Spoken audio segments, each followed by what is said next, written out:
So ఇక్కడ చూస్తూనే ఉన్నాం, కుల మతాలకు అతీతంగా మహిళలు కూడా పెద్ద ఎత్తున ఇక్కడికి వచ్చి చంద్రబాబు నాయుడు గారికి పెద్ద ఎత్తున అంటే స్వాగతం పలకటానికి కూడా ఇక్కడ వాళ్ళు కలిసికట్టుగా ఈరోజు మరి కాసేపట్లోనే చంద్రబాబు నాయుడు గారు సచివాలయానికి వెళ్ళబోతున్నారు. మందరం అనే గ్రామంలో ఉన్నాం.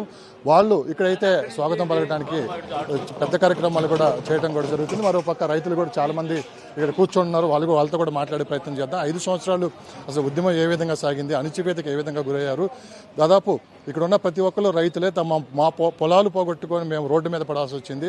ఆ రోజు ప్రభుత్వం ఇవ్వమంటేనే మేము భూములు ఇచ్చాము, కానీ నెక్స్ట్ ప్రభుత్వం మారిన తర్వాత మమ్మల్ని పూర్తిగా అణిచివేశారు. రాజధానే కాదు మమ్మల్ని లేకుండా చేద్దామని చెప్పి కూడా వాళ్ళు చాలా వేదన కూడా గురయ్యని చెప్పుకోవచ్చు. దాదాపు 1640 రోజులు ఏకదాటిగా ఇదే శిబిరంలో ఇదే 45 డిగ్రీల ఎండలో కూర్చొని వాళ్ళు ఇక్కడ ధర్నాలు కూడా చేయడం కూడా జరిగింది. అయినా కానీ ఆడనున్న ప్రభుత్వం అయితే ఎటువంటి కనికరం లేకుండా అణిచివేయడానికి ప్రయత్నించిందని చెప్పి కూడా చెబుతున్నారు. మనం ఒకసారి స్ట్రైట్గా చూస్తున్నాం. న్యాయదేవత కూడా ఈరోజు మాకు న్యాయం జరిగిందని చెప్పి కూడా పెద్ద ఎత్తున మహిళలు కూడా పూలతో కూడా అక్కడ న్యాయదేవి కాళ్ళ ముందు పూలు కూడా చల్లి తమ కృతజ్ఞతా భావాన్ని కూడా వ్యక్తపరుస్తూ ఉన్నారు. సో మనం మొత్తం మీద తీసుకున్నామంటే మరి కాసేపులో చంద్రబాబు నాయుడు గారు కూడా సచివాలయానికి వెళ్తున్నారు. ఆయన స్వాగతం పలకడానికి ఇక్కడ పెద్ద ఎత్తున రైతులతో పాటు మహిళలు కూడా ఇక్కడ రావడం కూడా జరిగింది. వాళ్ళతో మాట్లాడదాం మరికొంతమందితోటి. వీళ్ళంతా రైతులు. దాదాపు 5 సంవత్సరాల నుంచి వాళ్ళకి రావాల్సిన కవుళ్ళు కూడా ప్రభుత్వం ఇవ్వకుండా పూర్తిగా ఇంటికే పరిమితం చేసింది. లేదు మా రాజధాని మాకు కావాలి, ఒకే రాష్ట్రం ఒకే రాజధాని అండి అనే మాట అంటే అణిచివేతకు గురయ్యారు, కేసులకు గురయ్యారు. ఇక్కడ కూర్చున్న ప్రతి ఒక్కరు మినిమం ఒక్కొక్కరి మీద దాదాపు 20 కేసులు ఉన్నాయని కూడా వాళ్ళు చెప్తున్నారు. మొత్తం మీద రాష్ట్రానికి మంచి రోజులు వచ్చాయంటున్నారు, కానీ అమరావతికి కాదు రాష్ట్రానికి మంచి రోజులు వచ్చాయి. రాష్ట్రంలో ప్రతి పౌరుడు కూడా ఈరోజు మన సగర్వంగా మనకి రాజధాని అమరావతి అని చెప్పుకునే అమరావతిని కూడా నిర్మించుకోబోతున్నాం. చంద్రబాబు నాయుడు గారు ఖచ్చితంగా ఈసారి అమరావతిని నిర్మించి దేశంలోనే నెంబర్ 1 రాజధానికి ఇక్కడ నిర్మించడానికి అయితే ఆయన కంకణం కట్టుకొని కనపడుతుంది. వాళ్ళతో మాట్లాడదాం. మొత్తం మీద మీతో ఎలా ఉంది సార్ ఈ 1640 రోజులు మీ దీక్ష, ఆ తర్వాత వచ్చిన ఫలితాలు, మళ్ళీ అమరావతిలో కొత్త కళ? ఈ రాష్ట్రం అనేటువంటిది స్వాతంత్రం వచ్చిన తర్వాత ఇటువంటి పరిపాలన, అస్తవ్యస్తమైన పరిపాలన ఎక్కడ కూడా ఈ జగన్మోహన్ రెడ్డి గారు లాంటి పరిపాలన మేము ఎక్కడ చూడలేదు. ఈ రాష్ట్రాన్ని కాపాడటం కోసం రాజధాని లేని ఈ రాష్ట్రానికి రాజధాని కావాలని కోరిన వెంటనే ఈ రైతాంగం అంతా కూడాను త్యాగం చేసినటువంటి భూములు, దాని పరిహారం తీసుకోకుండానే భూమికి బదులుగా భూమి తీసుకొని మిగిలినటువంటి 70% రాష్ట్రానికి అప్పచెప్పి రాజధానికి అప్పచెప్పి 20% మాత్రమే మేము తీసుకోవడం జరిగింది. సరే, దురదృష్టవశాత్తు ఈ రాష్ట్రానికి వచ్చిన జగన్మోహన్ రెడ్డి 3 రాజధానులు అంటాం మాకు కడుపు మండిపోయేటువంటి పరిస్థితి అయింది. మేము మొత్తం కూడా ఇక్కడ 26,000 కుటుంబాలు ఉన్నటువంటి మహిళలు కానీ, మహిళా సోదరులు కానీ, అందరూ కూడా రైతాంగం కానీ, రైతు కూలీలు కానీ అందరూ ఐక్యమయ్యి కులమతాల భేదం లేకుండా ఈ ఆంధ్ర రాష్ట్రంలో స్వాతంత్రం సంపాదించేటప్పుడు కనుక గాంధీ గారి నాయకత్వంలో ఏ రకంగా అయితే ఉద్యమాలు చేసి శాంతియుతంగా ఈ దేశాన్ని స్వాతంత్రం బ్రిటిష్ వాళ్ళ దగ్గర నుంచి సాధించారో అదే పద్ధతుల్లో చంద్రబాబు నాయుడు గారి నాయకత్వంలో ఆయన చెప్పినటువంటి పద్ధతి ప్రకారంగా అన్ని రాజకీయ పార్టీలను కలిసి ఒకటిగా ఈ 29 గ్రామాల నుంచి ఈ 35,000 ఎకరాలు ఇచ్చినటువంటి రైతాంగం ఈ యొక్క పాదయాత్రలు చేయనియండి, ఉద్యమాలు చేయనియండి, శిబిరాలు నిర్వహించనియండి, లాఠీ దెబ్బలు తినేయండి, కేసులు పెట్టుకొనియండి, అన్నిటినీ కూడా సమర్థవంతంగా మహిళా తల్లుల యొక్క ఆశీర్వాదంతో వాళ్ళు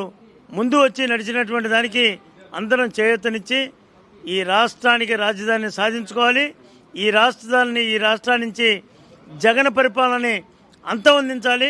అది జరిగేంత వరకు మనం ఈ కార్యక్రమాన్ని పట్టుదలగా సాధించాలనేటువంటిది ఈ రైతుల యొక్క సైన్యం, రైతు కుటుంబాల నుంచి, రైతు కూలీల నుంచి వచ్చినటువంటి ఈ సైన్యం.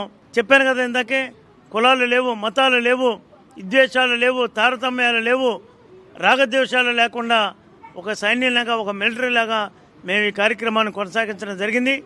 అనేక ఇబ్బందులు పడ్డ సంగతి ఇప్పటికే దేశం మొత్తానికి తెలిసినటువంటి విషయం.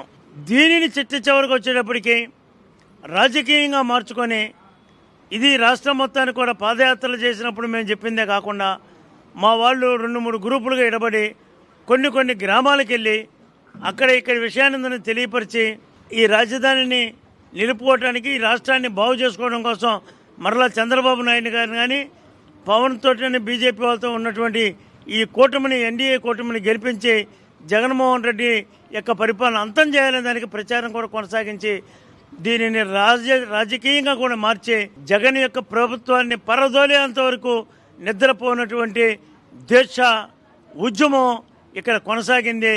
ఈ కొనసాగేదానికి మాకు ధైర్యం ఏనాటికైనా తిరిగి మరలా మేము కూడా చేయూతనిచ్చి ప్రభుత్వాన్ని సహకరించితే మా వంతు బాధ్యతగా మేము చేస్తే మా మీద కక్షగట్టి ఇక్కడ ఈ భూముల్లో ఉన్నటువంటి దానికి ఒక ఆయన అన్నారు, స్పీకర్గా పనిచేసినటువంటి గౌరవనీయులు ఇది శ్మశానం అన్నాడు ఒక ఆయన సీనియర్ మంత్రి ఉన్నాడు, ఇదేదో అడవిగా ఉందని అన్నాడు. అట్లా భవంతులు కనపడతా ఉంటే 10,000 కోట్ల రూపాయలు ఖర్చు పెట్టి దీనిని మొత్తం తయారు చేస్తే వాళ్ళిద్దరు అడ్రస్ లేకుండా పోయారు. కొంచెం డిపాజిట్ కొద్ది దూరం ఉండగా డిపాజిట్ వచ్చింది, లేకపోతే అదే మా జోలికి వచ్చిన ప్రతి ఒక్కరు కూడా మా ఘోష తగిలింది, మా యొక్క ఆడవారి యొక్క కన్నీరు తగిలినవి. వీళ్ళందరి అంతు మేము ఓటు రూపంలో తీర్చుకొని ఈ రాష్ట్రం మరలా తిరిగి భారతదేశంలో అగ్రగామిలో పెట్టేదానికి ఎవరైతే ఎన్డీఏ నుంచి చంద్రబాబు నాయుడు గారు అనేటువంటి మహానాయకుడిని ఈ నవ్యాంధ్రప్రదేశ్కి ఎవరైతే నాయకత్వం వహించి ఈ యొక్క ఆంధ్రప్రదేశ్కి మొట్టమొదటి తొలి ముఖ్యమంత్రి అయ్యాడో మరలా తిరిగి ఆ పరిపాలన కొనసాగించుకొని తెచ్చుకున్నాం. స్థిమితపడతాం, మేము క్రమశిక్షణతో ఉంటాం, ఆయనకి ఎప్పుడు ప్రభుత్వానికి సహకారంగా ఉంటాం. మేము ఆదుర్దపడాల్సిన అవసరం మాకు లేదు. ఈ జగన్మోహన్ రెడ్డి అనేటువంటి వాడు కానీ వాళ్ళ పార్టీలో ఉన్నటువంటి వాళ్ళ నాయకత్వం మొత్తం మటాసాలు అయిపోయారు. వాళ్ళు దోచుకున్న డబ్బు, వాళ్ళు చేసుకున్నటువంటి అరాచత్వం, వారు మా మీద కేసులు పెట్టిన దానికి బంధత్వం, అలాగే బదలాయింపు. మరి ఇప్పుడున్నటువంటి ముఖ్యమంత్రిగా చంద్రబాబు నాయుడు గారిని కేసు నిరూపణ అనేది అది చట్ట ప్రకారంగా అవకాశం లేని దాన్ని అధికారుల మీద ఇచ్చేసుకొని ఆయన 53 రోజులు ఉంచాడు. ఈయన్ని 53 సంవత్సరాలు శిక్షలు పడేటువంటి అన్ని కూడా బయటికి తీసి వాటిని నిరూపణ చేసి ఈయన్ని 53 సంవత్సరాలు ఈయన కుటుంబాన్ని, ఈయన మంత్రివర్గాన్ని, ఈయన సహకరించినటువంటి అధికారుల మొత్తాన్ని కూడాను జైలు పాలు చేసి ఈ రాష్ట్రంలో ఉత్తమమైనటువంటి పరిపాలన అందించి ఈ రాష్ట్రాన్ని ఈ దేశంలోనే ప్రప్రథమంలో ఆంధ్రప్రదేశ్ అష్టక్రమమే కాదు అభివృద్ధిలో కూడా తొలి రాష్ట్రంగాను ఈ యొక్క రాజధాని 10 సంవత్సరాలలో ఈ రాష్ట్రంలో నిర్మాణం అయినటువంటి రాజధానులు అన్నిటికంటే కూడా మిన్నైనటువంటి రాజధానిగాను ల్యాండ్ పూలింగ్ సిస్టంలో ఈ రకమైనటువంటి కార్యక్రమం చేయొచ్చా, ఈ రకంగా రైతాంగం త్యాగం తీసుకొని ల్యాండ్ పూలింగ్ సిస్టమ్ అనేది పెట్టి చంద్రబాబు నాయుడు గారు అద్భుతమైనటువంటి రాష్ట్రాన్ని ఏర్పాటు చేయటం అనేటువంటిది ఈ ప్రపంచానికే తెలియచేటువంటి పద్ధతుల్లో మేము ప్రవహించాం. కష్టాలు పడ్డాం, కష్టాలు తీరని మేము మా కష్టాలన్నీ బాబు గారికి తెలుసు. బాబు గారు ఏ నిర్ణయం తీసుకొని పరిపాలన చేస్తే, పవన్ గారు ఎలా సహకరించితే, మోడీ గారు ఎలా సహకరించితే మేము కట్టుబడి ప్రశాంతంగా ప్రభుత్వానికి అండదండగా ఉంటాం. మా కచ్చ తీరింది, మేము శాంతియుతంగా ఉంటామని చెప్పేసి తెలియపరుచుకుంటున్నాం.